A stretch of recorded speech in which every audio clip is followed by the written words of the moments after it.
नमस्कार मंडळी. Big boss मराठीच्या नवीन सीझनची सध्या चांगली चर्चा आहे. या सीझनमध्ये एकापेक्षा एक स्पर्धक सहभागी आहेत. बिग बॉस मराठीचा हा नवीन सीझन 100 नव्हे तर 70 दिवसाचा असणार आहे. त्यामुळे प्रेक्षकांना आधीच धक्का बसलाय. अशातच बिग बॉस मराठीच्या फिनालेला आठवडा बाकी असताना बिग बॉस मराठीची वेळ बदलण्यात आली. त्यामागचं कारणही समोर आलं आहे. जाणून घेऊया. बिग बॉस मराठीच्या फिनालेला एक आठवडा बाकी असताना बिग बॉस मराठीच्या वेळेत मोठा बदल करण्यात आला.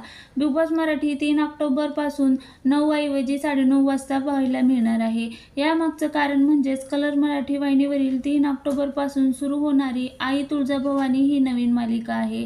3 ऑक्टोबरपासून रात्री 9 वाजता ही मालिका टेलिकास्ट होणार असल्याचं बिग बॉस मराठीची वेळ बदलण्यात आली आहे. बिग बॉस मराठीमध्ये या आठवड्यात घराबाहेर जाण्यासाठी सध्या घरात असलेले सर्व सदस्य नॉमिनेट झाले आहेत. अभिजित, निक्की, अंकिता, पॅडी, सूरज, धनंजय, जान्हवी, वर्षा हे 8 जण घराबाहेर जाण्यासाठी नॉमिनेट आहे. या 8 जणांपैकी आज कोण सेफ होणार आणि कोण घराबाहेर जाणार याकडे सर्वांचं लक्ष आहे.